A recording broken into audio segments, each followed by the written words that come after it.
कैसे हैं आप सभी? मैं आशा करती हूँ आप सभी लोग स्वस्थ एवं प्रसन्न होंगे। आज हम हमारा पाठ विराम चिन्ह को पढ़ेंगे और समझेंगे। तो आइए इस पाठ को प्रारंभ करते हैं। यह है हमारा पाठ 18 विराम चिन्ह। हम बातचीत करते समय हमेशा समान प्रभाव में नहीं बोलते और नहीं लिखते हैं। हम बोलते हैं तो कुछ रुकते हैं फिर बोलते हैं, कुछ रुकते हैं फिर बोलते हैं। अपनी बात पर बल देने के लिए हमें रुकना पड़ता है। ऐसे ही कहीं थोड़ी देर के लिए रुकते हैं, कहीं थोड़ी देर के लिए ज़्यादा। कहीं प्रश्न प्रकट करने की मुद्रा में बोलते हैं तो कहीं आश्चर्य प्रकट करने। तो वाक्य की इन परिस्थितियों को प्रकट करने के लिए कुछ चिन्ह निर्धारित किए हैं। इन चिन्हों को विराम चिन्ह कहते हैं। हिंदी में निम्नलिखित विराम चिन्हों का प्रयोग विराम चिन्हों के रूप में किया जाता है। तो यहाँ पर हमें विराम चिन्ह बताए गए हैं। पहला है हमारा पूर्ण विराम। वाक्य के पूर्ण होने पर इसका प्रयोग किया जाता है, जिसे हम खड़ी पाई भी कहते हैं। राम ने सुग्रीव को मित्र बनाया और फिर खड़ी पाई यानी फुल स्टॉप का प्रयोग किया जाता है। इस चिन्ह का प्रयोग प्रश्नवाचक तथा विस्मयाबोधक वाक्यों को छोड़कर सभी वाक्यों में कर सकते हैं। दूसरा है हमारा अल्प विराम। पढ़ते समय या फिर बोलते समय थोड़ा रुकने के लिए अल्प विराम चिन्ह का प्रयोग किया जाता है। ये इस तरीके से लगाया जाता है।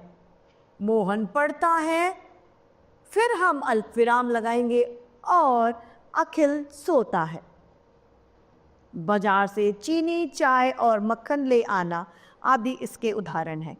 अब है तीसरा हमारा अर्ध विराम। जहाँ पूर्ण विराम की अपेक्षा कम रुकना हो वहाँ पर अर्ध विराम लगाया जाता है। जैसे कि सूर्योदय हो गया, पक्षी चहचहाने लगे, पवन भी मंथर गति से चल पड़े। अब है चौथा हमारा प्रश्नवाचक चिन्ह। वाक्य में प्रश्न पूछने के बाद सदैव प्रश्न सूचक चिन्ह लगाया जाता है। जैसे कि तुम क्या कर रहे हो, तुम्हारा नाम क्या है आदि। प्रश्न के पीछे सदैव प्रश्नवाचक चिन्ह का प्रयोग किया जाता है। पांचवा है हमारा विस्मयाबोधक चिन्ह।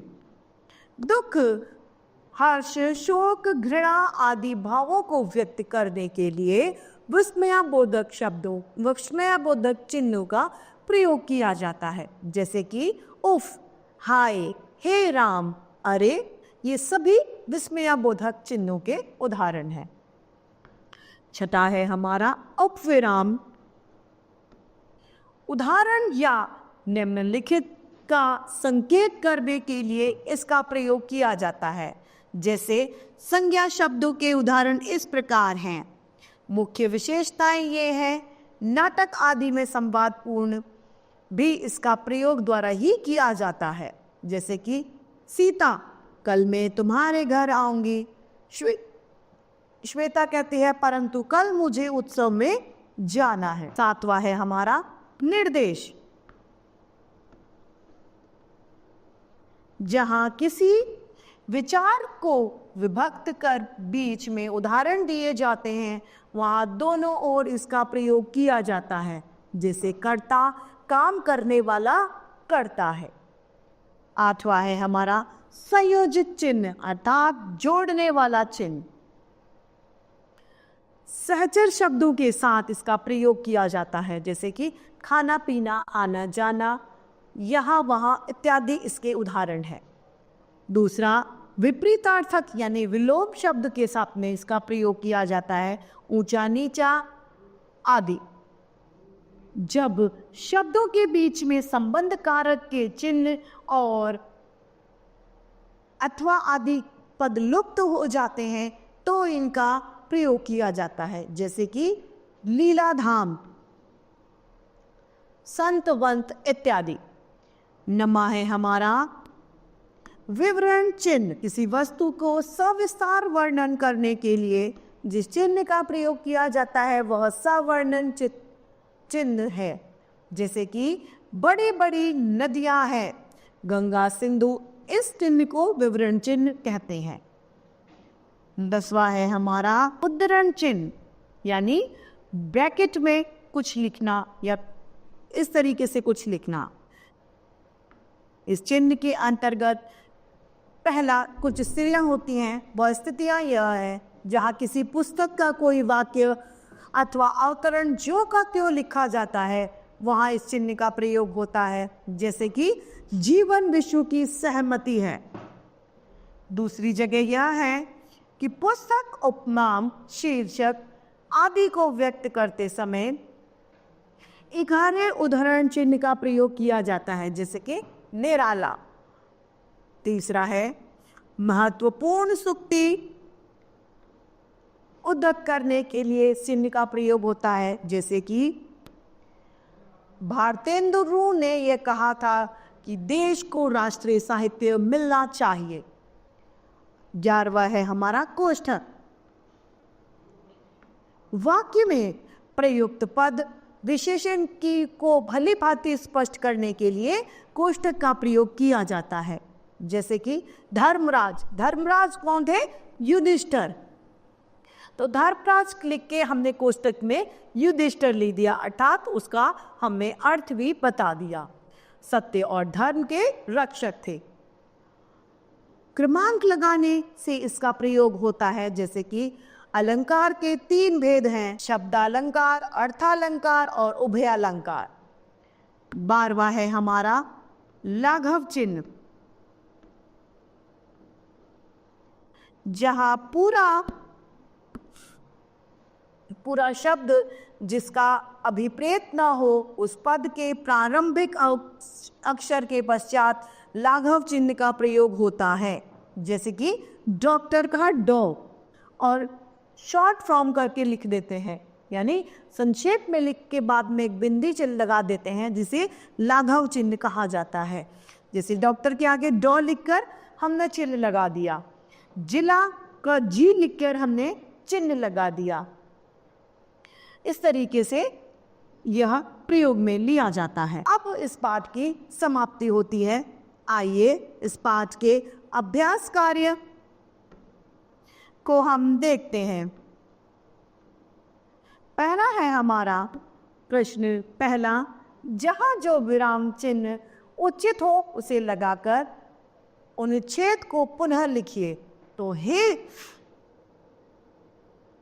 राम ने कहा रावण तो मर गया, लंका का राज्य अब कौन संभालेगा? लक्ष्मण, क्या यह तुम संभाल सकोगे?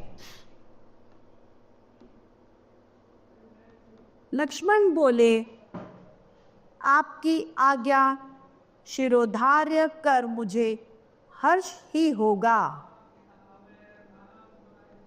पर विभीषण जैसे उत्तराधिकारी के होते हुए क्या यह उचित है? दूसरा, जहां विराम चिन्ह गलत हो सही करके उन्हें लिखें। सीता बोली हाय। सीता बोली हाय की जगह क्वेश्चन मार्क की जगह प्रश्नवाचक की जगह आएगा हमारा विस्मयाबोधक। राम जी ने मुझ पर भी आरोप लगा दिया। लक्ष्मण,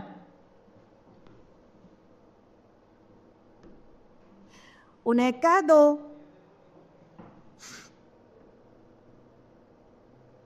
मैं अग्नि परीक्षा अवश्य दूंगी। प्रश्न तीसरा है, निम्नलिखित प्रश्नों के उत्तर दीजिए। विराम चिन्ह की क्या उपयोगिता है? विराम चिन्ह के द्वारा हमारी भाषा प्रभावी बन जाती है और ज्यादा अच्छे से अर्थ प्रकट कर पाती है। ख, पूर्ण विराम का प्रयोग कहाँ होता है? वाक्य की समाप्ति पर पूर्ण विराम का प्रयोग किया जाता है। जब वाक्य समाप्त होता है तो पूर्ण विराम का प्रयोग किया जाता है। पूर्ण विराम का प्रयोग मात्र विस्मयाबोधक तथा प्रश्नवाचक के अलावा सभी स्थान पर किया जाता है। ग, अल्प विराम व अर्ध विराम में क्या अंतर है? अल्प विराम पढ़ते समय अथवा बोलते समय थोड़ा रुकने के लिए अल्प विराम चिन्ह का प्रयोग किया जाता है, जबकि अर्ध विराम का प्रयोग जहां पूर्ण विराम की अपेक्षा थोड़ा सा कम रुका जाता है उसे अर्ध विराम कहा जाता है। प्रश्न घ, विस्मयाबोधक चिन्ह की परिभाषा बताइए।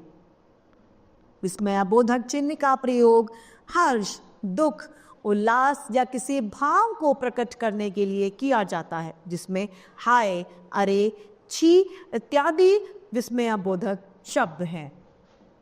ड, संयोजक चिन्ह का प्रयोग किन स्थिति में किया जाता है? संयोजक शब्दों का प्रयोग शब्दों को आपस में जोड़ने के लिए किया जाता है, जैसे कि जैसे तैसे, आना जाना, तथा विपरीत अर्थ यानी विलोम शब्दों में भी संयोजक चिन्हों का प्रयोग किया जाता है। कोष्टक का प्रयोग कहाँ होता है? वाक्य में प्रयुक्त पद विशेष को भली भांति स्पष्ट करने के लिए कोष्टक चिन्ह का प्रयोग किया जाता है, जैसे कि धर्मराज युधिष्ठिर, धर्मराज की बात में कोष्टक बनाया जाए जिसमें युधिष्ठिर लिखा जाए और बताया जाए कि वे सत्य और धर्म के रक्षक थे। इस तरीके से हमारा यह पाठ विराम चिन्ह समाप्त होता है। मैं आशा करती हूँ आप सभी लोगों को यह पाठ भली भांति रूप से समझ में आया होगा। तो आज के लिए इतना ही, फिर मिलते हैं। धन्यवाद।